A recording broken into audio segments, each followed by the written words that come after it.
Good morning. Welcome to Fried Catfish Chronicles and Fried Chicken Chronicles. Join me as I make a Creole dish. It can be eaten for breakfast, but you can have it any time of the day. Anytime you get the unction for the incredible edible egg, you can have it. So what I have here is garlic, chopped garlic, and parsley. I need to make that a little bit more finer because nobody likes parsley chunks in their throat. So anyway, I'm going to put that in there with the potatoes. I'll show you the potatoes I'm using. Just a regular sack of potatoes, generic.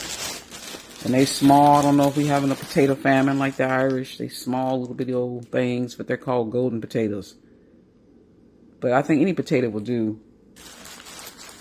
And you just cube it and put a little olive oil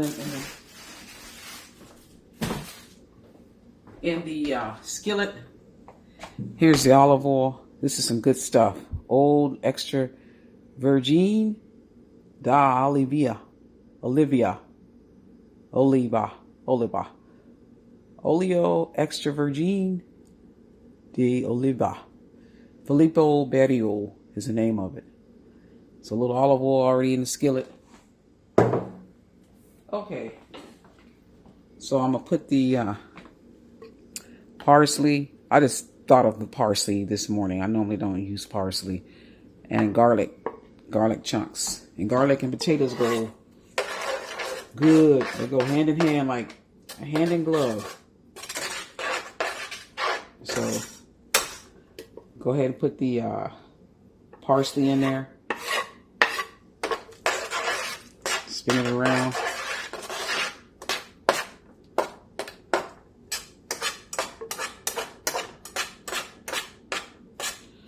I have a spoon. I don't know why I'm using the knife. Little purple onion and some bell pepper. You know, the Creole trifecta: bell pepper, celery, and onion. It's a big old chunk. I need to chop up a little bit. Okay. So I'm going to let it saute. All together, marinate, saute, whatever you want to say. But I learned this dish from my my grandmother and my grandpa, namely my grandpa. He was really a Creole, but he also is a Homo Indian. He was born in 1913, so I learned this from him. And he worked as a chef at Two Brothers Bakery and the French Quarters with his older brother. So he became very good in his culinary talents. And we were always fortunate to be able to partake and eat of his cinnamon rolls and birthday cakes and things like that. Very good at that. And fruit pies. His fruit pies were off the chain. Now, Aunt Sweet would sell her fruit pies in her cafe. And she learned how to cook from being from the South in Mississippi. My great aunt, she was born in 1910. My grandfather learned his culinary expertise by way of being in Louisiana and cooking in homes. Not cooking in homes. My Aunt Sweet cooked in private homes or cooked in homes. And her crust would be real thick. And then her pie filling would be real gummy. But my grandfather, his pie crust would be light and flaky. And it tastes like you were biting into heaven. Putting a little pepper on there. And his fruit fillings would be just real fruit. Just sliced. And he have a hint of sweetener to it. But it wasn't overwhelming. Where Aunt Sweet would be tons and tons and tons of sugar. So she never learned the culinary art that my grandfather learned. This is Cavender's Greek seasoning, all purpose. But my grandfather to a little dash. Would prepare food for us all the time. Not only me, I had like 4 cousins. He raised me and another cousin just like he were our father. And then some other cousins stayed with us various times throughout their lives. So he raised them too, had a hand in raising them as well. So he would cook this stuff. So this is a dish, mi papa taught me as a little girl. I used to watch him make it. And so I'm going to let that saute for a little bit. And I'm going to be beating the eggs here in a minute. Beat the cake. Eat the cake, anime. Beat the cake, something. I'm not letting over. I'm going to no problems. So let me see when these eggs expire. So I can use it. This is July 3rd. I got a whole month on this one. And when this expires, okay, I got a month and a couple days. So I'm going to use this one first. A dozen eggs.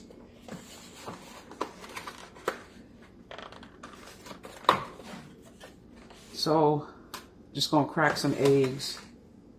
I ain't got nowhere to put I got to get some place to put the eggshells.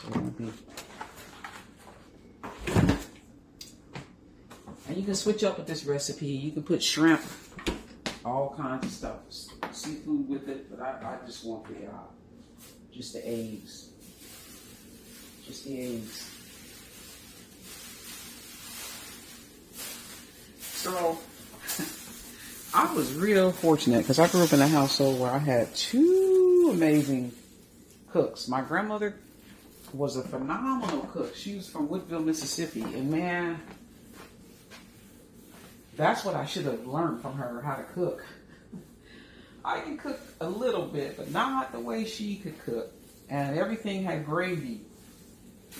Everything had gravy. And it would be the brown gravy. I think the Creoles call it roux. It wouldn't be the white roux. It'd be the brown roux. But it'd be a rich, robust brown gravy. And she would put celery, onion, and bell pepper in her gravy. And it would be, and she seasoned it to such a state of perfection. So I'm letting that just stir around and saute. I guess I can increase the heat a little bit. So I'm going to increase the heat. This is a little bit. And make sure it's in the middle of the skillet so everything can cook.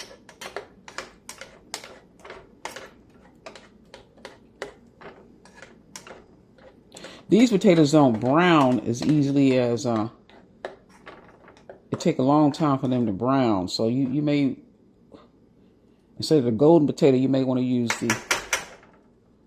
a different kind of potato that will brown easily, easier. And so here are the eggs. Get that out the way. I'm going to just do it like this so you can watch me put the eggs.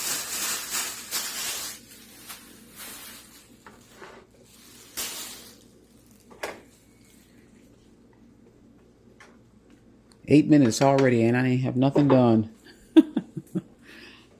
Anyway, yeah, my grandmother was a phenomenal cook, but so was my grandfather, and they really fed off each other. But my grandfather was from Houma, Louisiana. He was a Houma Indian, but he had French, and he was black. And his father was named Peter Jones, and he had a particular skill set. He wasn't, he was highly sought after, and he had a particular skill set. And my cousin, who's from New Orleans, did a family genealogy trace, and they were originally from Virginia. So funny how all things go in a cyclical pattern, because who would have thought that Virginia would be the state where it all began as far as my grandfather's heritage. And his father's name was Dan Jones, and he was a cooper or a barrel maker. And that's highly skilled in this area because of the coast and all the produce coming in from the coast. You got to have people that have the ability to keep the food protected and sealed and distributed throughout the United States. So it's a very important profession. So he was a cooper or a barrel maker. His name was Dan Jones. And then my grandfather, his father's name was Peter, and he more than likely had the same skill set. He was in Louisiana. He was a skilled worker in Louisiana. He was black. That's my grandfather's patriarch. His father and his grandfather were black men, but they were skilled laborers. So when they tell you, oh, you came over here, you don't know nothing, you didn't know nothing, you dumb, you ignorant, you didn't contribute to America, that's a blatant lie. Because we were skilled laborers and builders and architects before we even came here. And that's how we helped to build America. But they like to make the narrative something that it's not. And that's what they do, they lie. But they were cooper or barrel makers, coopers. And so Dan Jones begat Peter Jones. And then Peter Jones had a lot of children. And we'll get to that on the next round. I'm going to go ahead and cut this short because what happens, YouTube will give me HE hockey sticks to convey the whole story. I have to always break it down into incremental stages. So we'll get to the next stage. So join me again for round 2 of this delicious Creole dish. I don't know what it's called, but it involves eggs, the trifecta, aside from celery, garlic, bell pepper, and onion. I put a little parsley in there, potatoes that are sauteing. I will be using tomatoes in the very end and spinach. And it makes for a delicious dish.